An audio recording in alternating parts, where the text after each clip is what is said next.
안녕하세요. 오늘은 왜 적자 기업이 흑자 기업보다 더 많이 오르는가라는 질문에 대해 가치사슬인사이트 투자 단상의 시각으로 분석해 보겠습니다.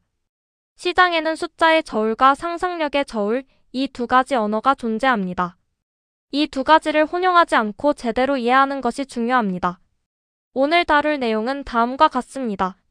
먼저 많은 투자자들이 겪는 억울한 장면에서 시작하여 시장에 존재하는 두 가지 저울에 대해 설명드리겠습니다.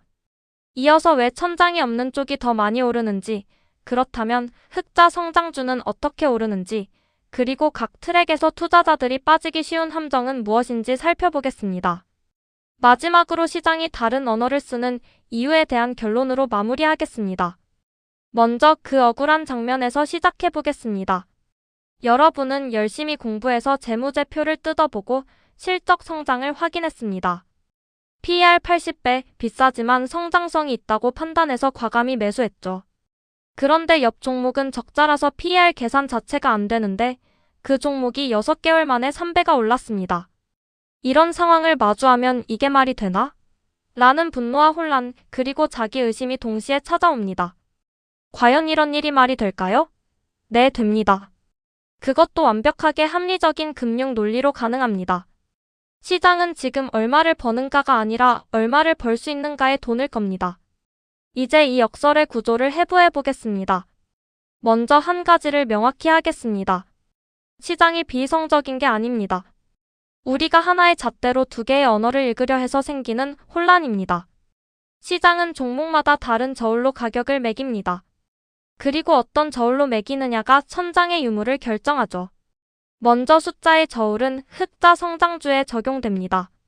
현재 얼마를 버는가를 기준으로 PER, PBR, EV/EBI, TDA 같은 지표를 활용하여 현재 이익의 멀티플을 얹어 가격을 매깁니다. 이 저울은 정교하지만 천장이 생깁니다. 멀티플 확장에는 중력이 작용하기 때문이죠. 반면 상상력의 저울은 적자 내러티브 종목에 적용됩니다. 이 기술이 성공하면 시장이 얼마짜리냐, 이 플랫폼의 전체 시장 규모가 얼마냐와 같이 미래에 얼마를 벌 수 있는가를 기준으로 합니다. TAM이나 파이프라인 가치 등으로 내러티브의 강도를 통해 시가총액을 매기죠. 이 저울은 기준점이 없습니다. 그리고 기준점이 없다는 건 천장도 없다는 뜻입니다. 여기가 이 영상의 핵심입니다. 왜 천장 없는 쪽이 더 많이 오르는가?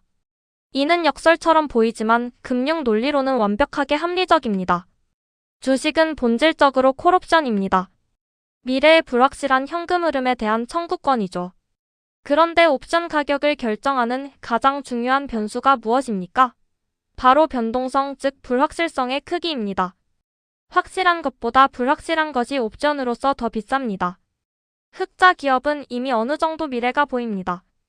예측 가능하다는 건 상상의 여지가 줄었다는 뜻이고 불확실성이 축소되었으므로 옵션 가치가 낮아집니다. 프리미엄이 이미 상당 부분 반영된 것이죠. 반면 적자 기업은 아무것도 확정되지 않았습니다. 임상이 성공하면, 계약이 터지면, 기술이 표준이 되면 이런 모든 불확실성의 크기 자체가 프리미엄이며 옵션 가치를 극대화합니다. 프리미엄의 천장이 없는 것이죠. 결론적으로 시장은 될 수도 있는 것에 이미 된 것보다 더 많은 돈을 겁니다. 이는 완벽하게 합리적인 금융 논리입니다. 그렇다면 PER 80배 종목 같은 흑자 성장주는 더 이상 오르기 어려운가요? 그렇지 않습니다. 오르는 경로가 다를 뿐입니다. PER 80배가 PER 150배, 200배가 되는 즉 멀티플 확장이 아니라 정답은 분모가 커지는 것입니다. 바로 EPS, 주당 순이익의 성장입니다. 예를 들어보겠습니다. 지금 주가가 10만원이고 주당 순이익이 1250원이라면 PER은 80배입니다. 그런데 카탈리스트가 발생해서 주당 순이익이 3,500원이 된다면 주가가 20만원이 되어도 PER은 57배로 낮아집니다. 주가가 2배 올랐는데 오히려 더 싸진 것처럼 보이는 순간이 오는 겁니다. 이게 흑자 성장주의 리레이팅입니다. 투자자가 집중해야 할 것은 PER의 높낮이가 아닙니다. 첫째, 카탈리스트가 EPS를 얼마나 키우는가, 즉 이익 성장의 절대 크기입니다. 둘째, 그 성장이 얼마나 빠른가입니다. 시장은 속도에도 프리미엄을 줍니다. 셋째, 시장이 그 성장을 언제 인식하는가, 즉 타이밍의 문제입니다. 두 트랙 모두 논리가 있습니다. 문제는 어떤 트랙인지 모르고 투자하거나 두 트랙을 혼용하는 것입니다. 흑자 성장주 투자자의 함정은 PER 공포로 인한 조기 매도입니다. PER이 높다는 이유만으로 너무 일찍 팝니다. EPS가 빠르게 커지면서 PER이 자연스럽게 낮아지는 그 과정을 끝까지 버티지 못하고 중간에 내리죠. PER 80배를 보고 너무 비싸다고 판단한 순간 사실 EPS 성장의 초입이었던 경우가 많습니다. 다음은 적자 내러티브 투자자의 함정입니다. 내러티브 소멸시 기준점 증발이죠. 내러티브가 꺼지는 순간 밸류에이션의 기준점 자체가 사라집니다.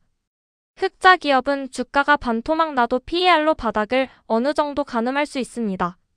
하지만 적자 기업은 내러티브가 꺼지면 시총 3조에서 3천억이 되어도 아무도 바닥을 모릅니다. 가장 위험한 경우입니다. 숫자의 저울로 사놓고 상상력에 기대를 거는 것, 혹은 상상력의 저울로 사놓고 숫자로 실망하는 것.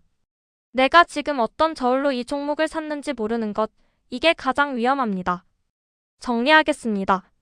시장이 비이성적인 게 아닙니다. 단지 두 개의 언어를 쓸 뿐입니다.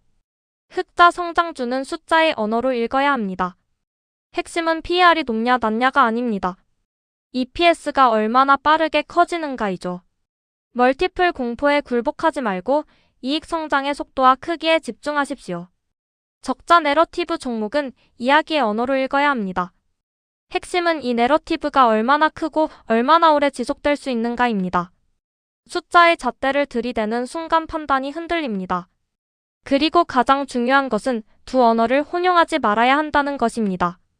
숫자 언어로 사놓고 내러티브 기대를 걸거나 내러티브 언어로 사놓고 숫자로 실망하는 것, 이 혼용이 가장 위험한 순간을 만듭니다. 투자 전에 반드시 스스로에게 물어보십시오. 나는 지금 어떤 언어로 이 종목을 보고 있는가? 숫자의 저울인가 상상력의 저울인가? 그 답이 명확할 때 비로소 올바른 판단 기준이 생깁니다. 오늘 다룬 내용의 전체 리포트는 영상 설명란에 PDF로 올려두겠습니다. 여러분은 지금 어떤 저울로 종목을 보고 계십니까? 댓글에 공유해주시면 다음 영상에서 함께 이야기해보겠습니다. 가치사슬인사이트였습니다. 감사합니다.